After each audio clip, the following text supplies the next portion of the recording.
Hello dear students.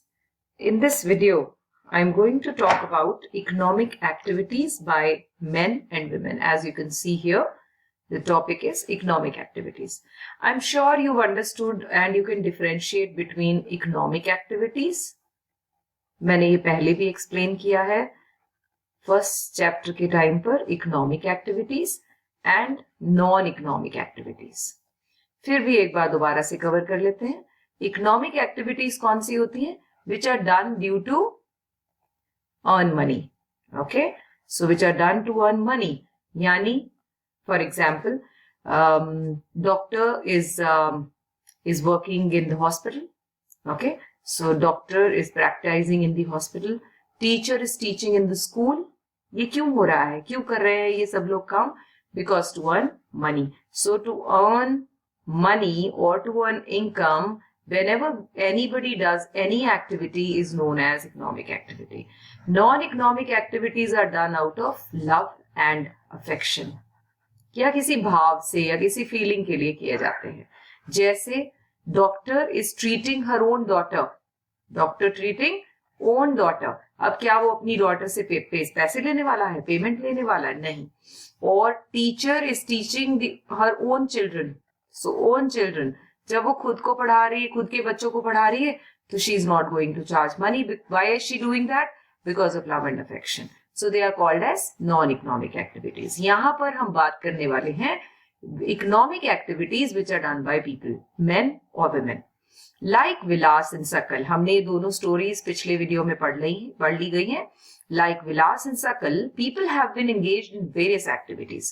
We saw that Vilas sold fish. Now this is why is he selling fish? To earn money. And Sakal got a job in the farm. So why is he going to the farm? To earn money. The various activities have been classified in 3 main sectors. तो इसको आप underline कर लीजिए so that you should know. They can ask you what are the types of sectors which are there in the economy. So there are 3 types of sectors. हमेशा अपने answer को flow chart के form में explain करा करें. एक तो it looks nice, दूसरा it becomes easy to remember. तो अपने नोट्स में primary, secondary and you have tertiary. इनके दूसरे नाम भी हैं बच्चों. प्राइमरी को हम बोलते हैं एग्रीकल्चर सेक्टर. कुछ बुक्स में आपको मिलेगा एग्रीकल्चर सेक्टर. सेकेंडरी को हम बोलते हैं मैन्युफैक्चरिंग सेक्टर, क्योंकि इसमें क्या किया जाता है? मैन्युफैक्चरिंग की जाती है. Tertiary is also known as service sector. So you should be familiar with the alternative names, right? अब देखिए प्राइमरी सेक्टर जो है, जो ये प्राइमरी है, ये इसमें डिफरेंशिएट करना होगा तीनों में. पता है कैसे करेंगे आप? आपकी अंडरस्टैंडिंग के लिए पहले समझ लीजिए. प्राइमरी में हम नेचुरल रिसोर्सेस को यूज किया जाता है. सो नेचुरल रिसोर्सेस से जो भी आप एक्सट्रैक्ट करते हैं, that will fall always in primary. पता है कैसे? Agriculture on the land. Land is a natural resource. Fishing कहाँ होती है? पानी के अंदर, natural. Animal husbandry, so animal से एक्सट्रैक्शन किसी भी चीज के लिए, फूड मिल्क आइटम्स हो सकती हैं, right? Mining, farming, poultry farming, ये सब, फॉरेस्ट्री, ये सब. ये देखिए यहाँ एग्जाम्पल्स हैं, आपने अपने नोट्स में जरूर लिखना है. मीनिंग में लिखो. प्राइमरी सेक्टर वो होता है जिसमें नेचुरल रिसोर्सेस से ऑब्टेन किया जाता है प्रोडक्ट को. ये देखिए, this includes agriculture, forestry, animal husbandry, fishing, poultry farming, mining and quarrying. Okay, so निकालना, खुदाई करना, ये सब इसमें आते हैं. आपको ये पेपर में आइडेंटिफाई करने के लिए भी आ सकता है कि फॉलोइंग जो नाम है इनमें से बताइए, सेग्रीगेट कीजिए, प्राइमरी कौन है और सेकेंडरी कौन है. अब देखिए सेकेंडरी में मैंने कहा मैन्युफैक्चरिंग. सेकेंडरी में क्या करते हैं? They convert raw material. They convert raw material जो कहां से आया? प्राइमरी से, into finish goods. Now for example finish goods बनाई जाती है. से यहां से रॉ मटेरियल ली, वुड सॉरी, वुड ऑब्टेन की गई और वो सेकेंडरी सेक्टर के पास आ गई. इन्होंने इसका क्या बनाया? फर्नीचर. तो ये क्या हो गया जी? ये फैक्ट्री में बना, मैन्युफैक्चर किया गया. So this is part of secondary sector. So let's reach here. Manufacturing is included in the secondary sector. Alright, फिर आता है टर्शरी सेक्टर. क्या है ये आपको याद रखने के लिए याद रखना है. Tertiary sector is the link between both the sectors. So इन दोनों सेक्टर का, प्राइमरी और सेकेंडरी के बीच का लिंक है ये। मतलब ये जो वुड था इसको यहां तक पहुंचाया किसने? ट्रांसपोर्टेशन ने। ट्रांसपोर्ट के थ्रू आया ना बेटा, it got transported through transportation services. फिर ये फर्नीचर बन गया, फर्नीचर लोगों तक कैसे पहुंचेगा? मार्केट तक, अगेन। फिर पेमेंट का system, banking. So tertiary sector में they are actually giving the services, they are not selling any good, they are the services. क्या क्या आता है आपको ये याद रखना होगा? Trading, transport, communication, banking, education, health, tourism, service, insurance. You should be familiar with all the names, right? So the activities in this sector results in the production of goods and services. These activities add value to national income. कैसे? अगर अच्छा, फिर आपसे ये भी सवाल पूछा जा सकता है, you must think about it. Which sector is most important? Primary, secondary, tertiary, all or none? बताइए कौन सा ज्यादा इंपॉर्टेंट है? अब कोई कहेगा प्राइमरी इंपॉर्टेंट है, इससे तो फूड भी ऑब्टेन होता है, हम उसके बिना खाना कैसे लेंगे? ओके। कोई कहता है सेकेंडरी इंपॉर्टेंट होता है क्योंकि हमें जब फिनिश गुड्स चाहिए तो वो तो सब सेकेंडरी से मिलेंगी। कोई कहता है tertiary. For your information, all the sectors have equal value, they all are important, they have their own importances. Okay, so you cannot say one is better than the other and the second is better than the third one, or the third one is the supreme one. So all are important because they all add value to national income. These activities, ये जो जितनी भी activities इन तीनों sectors में होती है उसे economic activity कहा जाता है। लिखा है यहाँ पर, these activities are called economic activities. Economic activities के दो पार्ट होते हैं। चलिए अब हम बुक के हिसाब से यहां बनाएं। इकोनॉमिक एक्टिविटीज के दो पार्ट हैं। इकोनॉमिक एक्टिविटीज, ओके, कौन सी? इसमें ये सेग्रीगेट किया, market activity and non market. इसका मतलब क्या हुआ? जो मार्केट एक्टिविटीज हैं ये, यानी मैंने प्रोडक्शन किया, से for example a farmer produced 500 kg wheat.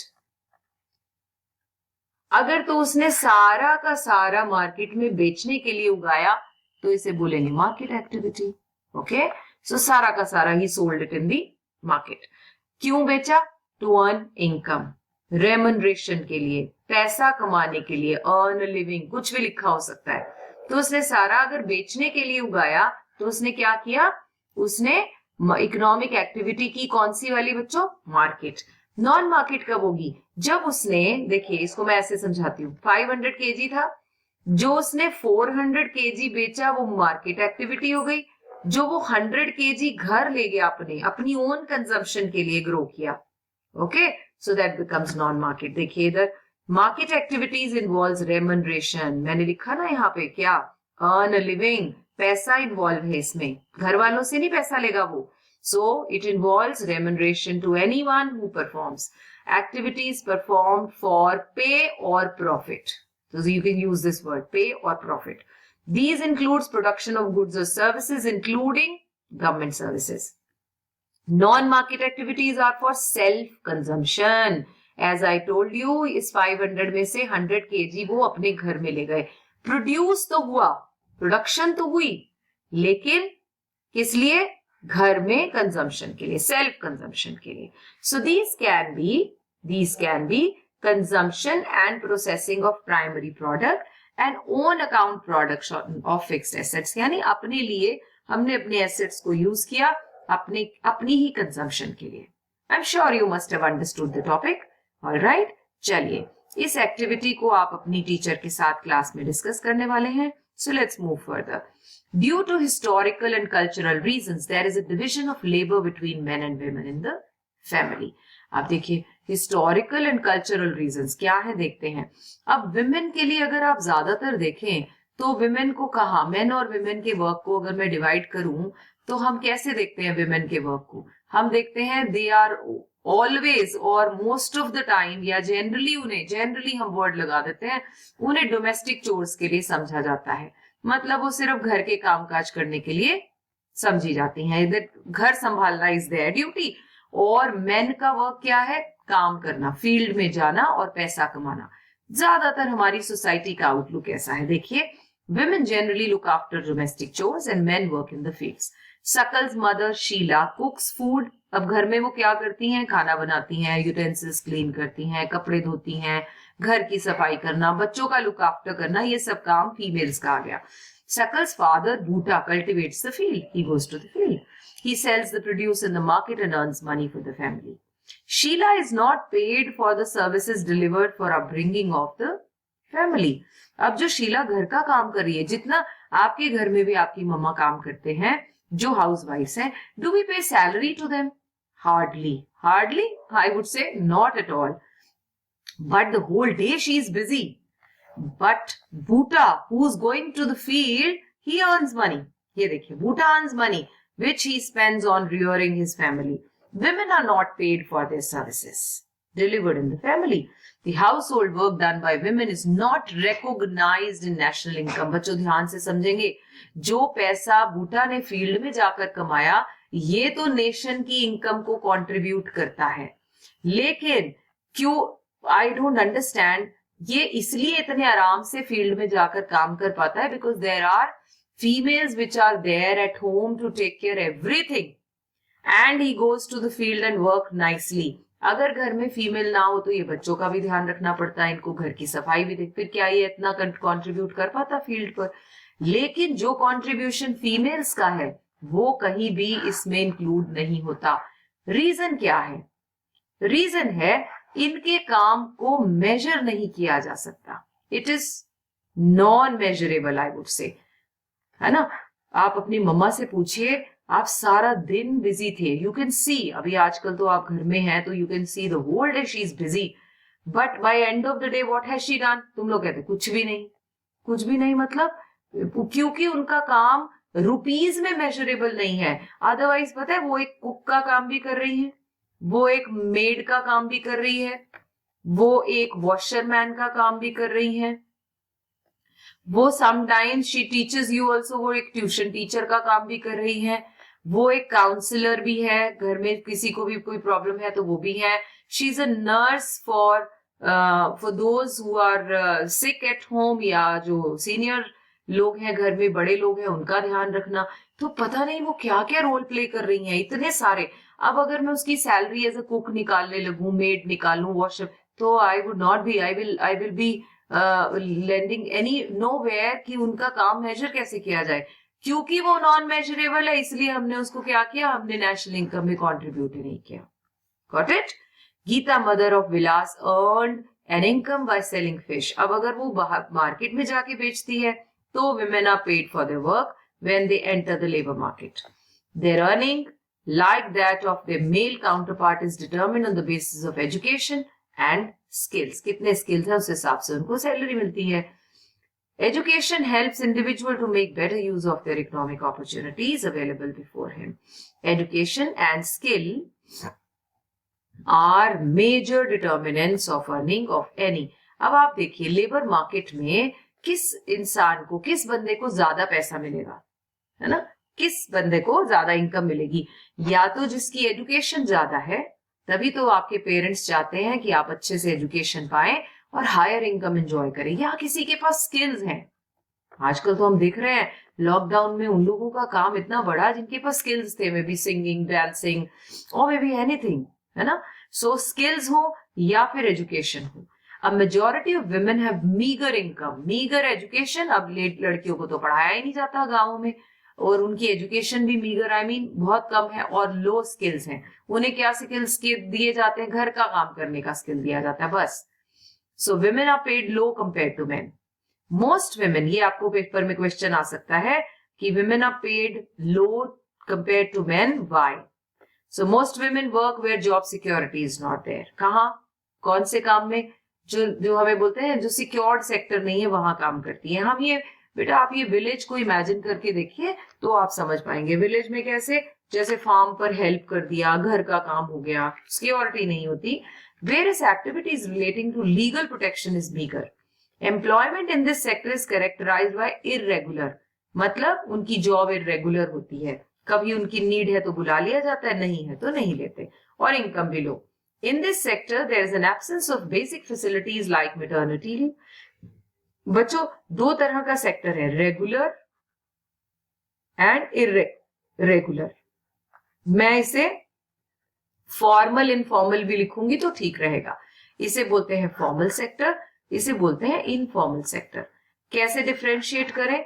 Formal यानी teacher teaching in the school, she is in the formal sector. Teacher in a school formal है, इसको रोज रोज जॉब नहीं ढूंढनी बेटा, she is on a permanent job, इसे permanent कह देते हैं. ठीक है, परमानेंट जॉब. लेकिन इनफॉर्मल सेक्टर हमारी मेड्स जो हैं, ठीक, अब वो अगर 2 दिन छुट्टी मारे ना तो हम उन्हें कह सकते हैं नहीं भाई हमें तुम्हारी जरूरत नहीं है, you are not good at work, चलिए अब जाइए यहाँ से. अब she has to find out another job. और क्या हम अपनी मेड को मैटरनिटी लीव और चाइल्ड केयर और सोशल सिक्योरिटी बेनिफिट देते हैं जो टीचर्स को मिलते हैं? नहीं देते. तो she is in a informal sector where she also has to come to on Sundays to get her pay. हम नहीं जाते, टीचर स्कूल नहीं जाते संडे को, तो they get the pay. But maids को तो हॉलीडेज कोई नहीं है, so they have to come on those days. That means informal में सिक्योरिटी, एक तो सिक्योरिटी नहीं है, इनकम भी लो है. इस तरह से क्यों है इनको? क्योंकि इनकी एजुकेशन कम है, इनके पास स्किल्स नहीं है. However, women with high education and skill formation are paid at par with the men.